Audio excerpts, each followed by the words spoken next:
बच्चों, आज हम पढ़ेंगे एमटी में 4 चैप्टर बीरबल की खिचड़ी। स्टोरी स्टार्ट करते हैं। अकबर एक महान मुगल सम्राट थे। अकबर कौन थे? एक महान मुगल सम्राट। वे विद्वानों एवं कलाकारों का बहुत सम्मान करते हैं। विद्वान मतलब होता था बुद्धिमान। जो बुद्धिमान लोग होते हैं उनको बोलते हैं विद्वान। और कलाकारों का भी बहुत सम्मान करते थे। उन्होंने अपने दरबार में नवरत्न नाम की एक विद्वान मंडली बनाई थी। ये व्यक्ति किसी क्षेत्र में विशेष ज्ञान रखने वाले लोग थे। उनके दरबार, बच्चों दरबार मतलब होता है जहाँ राजा बैठते हैं और बहुत बड़ी सभा करते हैं। उसमें उनके मंत्री, उसमें उनके सलाहकार लोग बैठते हैं। तो उन्होंने एक बहुत बड़ी सी मंडली बनाई थी। उस मंडली का विद्वानों की मंडली बनाई थी, उसका नाम रखा था नवरत्न। वे व्यक्ति जो थे किसी न किसी क्षेत्र के बहुत विशेष ज्ञान रखने वाले थे। जैसे कोई संगीतज्ञ था, कोई राजनीतिज्ञ था, कोई मस्खरा आदि थे। सभी लोग अपने अपने कार्यों से सम्राट को प्रसन्न रखते थे तथा राज्य की उन्नति के लिए कार्य करते थे। वे लोग जो थे अपनी अपनी गुण के अनुसार अपने कार्यों से सम्राट को प्रसन्न रखते थे और राज्य की उन्नति के लिए, प्रगति के लिए, मतलब राज्य को बढ़ाने में वो के लिए अपना कार्य करते थे। उन्हीं में एक थे बीरबल। सबसे बड़े प्यारे सलाहकार जो थे अकबर के, वो थे बीरबल, जो अकबर के बहुत पास रहते थे। अगर बीरबल को कोई भी समस्या होती थी तो वो बीरबल से सलाह लेते थे। उन्हीं में एक थे बीरबल। अपने अकबर बीरबल के किस्से तो सुने होंगे आप लोगों ने। अकबर बीरबल के तो बहुत सारे किस्से सुने होंगे, उसमें से किस्सा ये भी है। बीरबल बहुत चतुर तथा हाजिर जवाब थे। बीरबल कैसे थे? बहुत चतुर थे तथा हाजिर जवाब थे। हाजिर जवाब मतलब होता है किसी भी सवाल का तुरंत उत्तर दे देना। इसको बोलते हैं बच्चों हाजिर जवाब। वे न्यायप्रिय भी थे। बीरबल जो थे वो न्यायप्रिय थे। वो किसी के साथ अन्याय नहीं देख सकते थे। वो जो भी होता था उसके साथ वो न्याय करते थे बीरबल। वे अपनी चतुराई तथा हाजिर जवाबी के बल पर सदैव सम्राट व राजसभा को आश्चर्यचकित कर देते थे।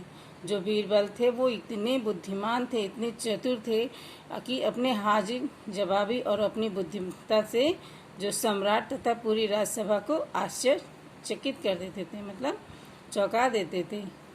वे समय समय पर हास्य विनोद के वातावरण में राजा को उनकी भूलों का एहसास दिलाते थे।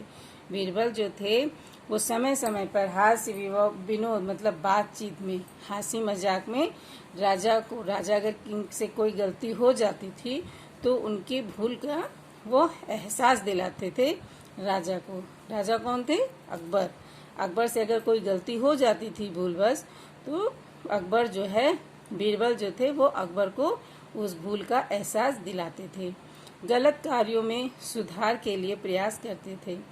महाराजा अकबर में बीरबल में नोक झोंक होती रहती थी।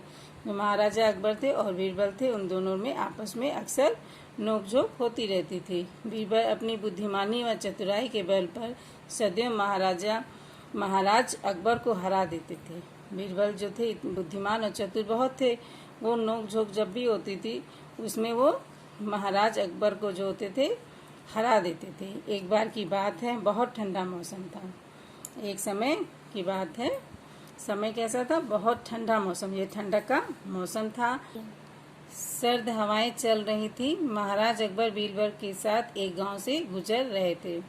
एक बार की बात है, बहुत ठंडक, जैसे ठंडी जब पड़ती है तो जब जो हवा चलती है वो भी बहुत ठंडी होती है। आपने देखा है ठंडक के मौसम में जो धीरे सी भी अगर हवा चलती है तो हमको बहुत ठंड लगती है।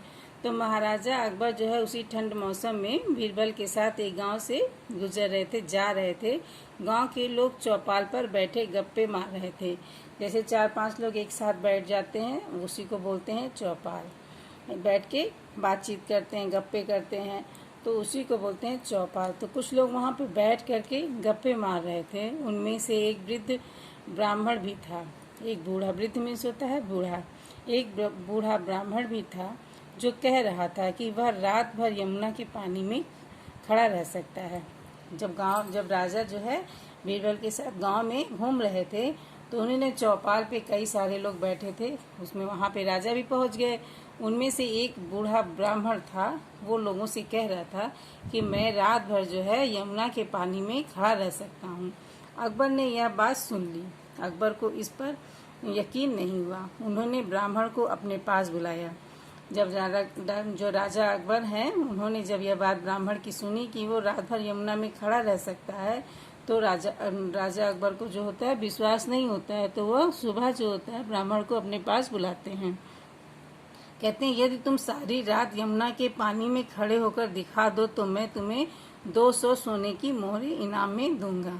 अकबर जो राजा अकबर थे उस बूढ़े ब्राह्मण से कहते हैं यदि तुम पूरी रात यमुना में खड़े होकर दिखा दो तो मैं तुम्हें 200 सोने की मोहरें, मतलब सोने के जो सिक्के होते हैं उन्हीं को मोहरें बोलते हैं, इनाम में दूंगा।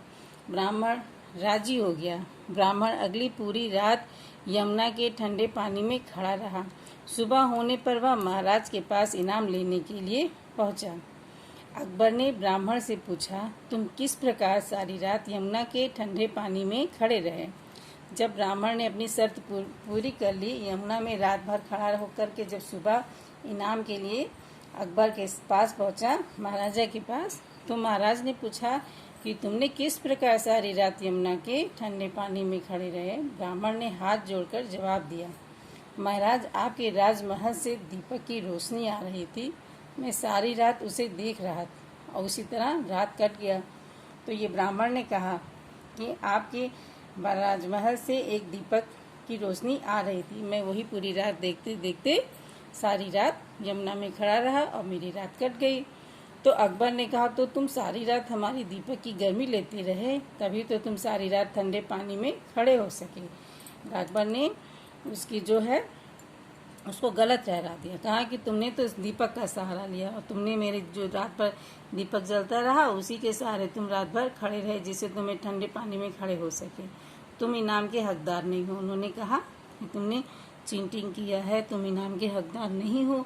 तो ब्राह्मण चुपचाप देखता रह गया, परंतु कुछ कह न सका, क्योंकि वो राजा थे, राजा की बात को वो काट नहीं सकता था, इसलिए वो चुपचाप देखते रह गया, कुछ नहीं कहा। यह सब कहानी जो है उनके सलाहकार बीरबल थे, वो देख रहे थे। उन्होंने देखा कि ब्राह्मण के साथ राजा अन्याय कर रहे हैं, तो उन्होंने राजा को सबक सिखाने के लिए बीरबल ने एक काम किया। बीरबल दरबार में बैठे सब देख रहे थे। उसने मन ही मन महाराजा को उनकी भूल का एहसास कराने का निश्चय किया। राजा जो थे उन्होंने पंडित के साथ, ब्राह्मण के साथ जो अन्याय किया था उसका एहसास कराने का बीरबल ने निश्चय कर लिया। अगले दिन बीरबल दरबार में नहीं आए। बीरबल जो थे वो दरबार में नहीं आए। महाराजा ने पता कराया तो पता चला बीरबल खिचड़ी बना रहे हैं। खिचड़ी बनाकर वह दरबार में आएंगे। महाराजा जब वो नहीं आए तो महाराज ने अपने मंत्री को भेजा कि जाके देखो बीरबल क्यों नहीं आए। तो उनका मंत्री देखने गया और आके कहा कि वो खिचड़ी बना रहे हैं सरकार, वो अभी नहीं आए, इसलिए नहीं आए। परंतु जब 3 दिन बीत गए और बीरबल दरबार में नहीं आए तो महाराजा को चिंता हुई। वह स्वयं ही बीरबल के घर की ओर चल पड़े। जब 3 दिन हो गया और बीरबल राज दरबार में नहीं पहुंचे तो अकबर को बहुत चिंता होने लगी। वो स्वयं बीरबल के घर पहुंचे। वहां पहुंचकर उन्होंने देखा कि बहुत लंबे बांस की ऊपरी सिरे पर एक हांडी लटक रही थी। हांडी से बहुत नीचे थोड़ी सी आग जल रही थी। बीरबल एक तरफ बैठा खिचड़ी पकने की प्रतीक्षा कर रहा था। जब राजा बीरबल के घर पहुंचे तो उन्होंने देखा कि एक बांस की खूब बड़ी सी फट्टी खूब ऊंचाई पे एक हांडी रखी हुई है। जैसे आप देखते हो आग जलाते हैं लोग, 3 लकड़ी आपस में जोड़ते हैं, आग जलाते हैं, तो ऐसे वो लकड़ी जोड़ करके ऊपर हांडी रखा था और नीचे खूब छोटी सी लौ जला दिया था। तो बीरबल राजा को देखकर बड़ा आश्चर्य हुआ। उन्होंने कहा हांडी बहुत नीची, थोड़ी सी आग जल रही थी, बीरबल एक तरफ। तो अकबर बोले, बीरबल लगता है तुम पागल हो गए हो, आग हांडी से तो बहुत दूर है। अकबर ने जब ये देखा तो उन्होंने कहा कि आग इतना नीचे है और हांडी तुमने इतनी ऊपर रखी है, इस तरह खिचड़ी कैसे पक सकती है? तो बीरबल ने कहा, महाराज यदि एक ब्राह्मण राजमहल के दीपक की गर्मी के सहारे रात भर यमुना में खड़ा रह सकता है तो इस आग से खिचड़ी क्यों नहीं पक सकती? उन्होंने महाराज की आंख खोलने के लिए कहा, महाराज जब एक आदमी आपके महल के दीपक की रोशनी देख करके यमुना वहां का ताप ले सकता है, गर्मी ले सकता है और खड़ा रह सकता है, तो ये तो आग है, ये तुम इतना नीचे आग है, तो ये भी गर्मी लेकर के खिचड़ी पक जाएगी, इसमें कौन सी बड़ी बात है। तो अकबर को अपनी भूल का एहसास हुआ। उन्होंने अगले दिन ब्राह्मण को दरबार में बुलाकर सम्मानित किया। उन्होंने जो गलती की थी, ब्राह्मण से कहा था कि तुमने तो आग के सहारे खड़े लिए, तुमने उस आग की गर्मी ली, तो उनको अपनी गलती का एहसास हो गया कि इतनी दूर से कोई आग की रोशनी किसी को गर्मी नहीं दे सकती है। जैसे उन्होंने खिचड़ी का एग्जाम्पल दिया कि खिचड़ी को बहुत ऊंचे रख दिया एक और नीचे खूब छोटा सा लौ जला दिया, तो जब खिचड़ी नहीं पक सकती है तो महल के दीपक से ब्राह्मण को कैसे गर्मी मिलेगी। तो ये देख करके जब उनको अकबर को अपनी भूल का एहसास हुआ, उन्होंने अगले दिन ब्राह्मण को दरबार में बुलाकर सम्मानित किया। इस प्रकार बीरबल की चतुराई से ब्राह्मण को न्याय मिल गया। ओके बच्चों, आपने इस कहानी से क्या शिक्षा प्राप्त की कि बुद्धिमानी के प्रयोग से कठिन कार्य भी संभव कर सकते हैं। ओके बच्चों, आपको कहानी पसंद आई हो तो लाइक सब्सक्राइब जरूर करिएगा।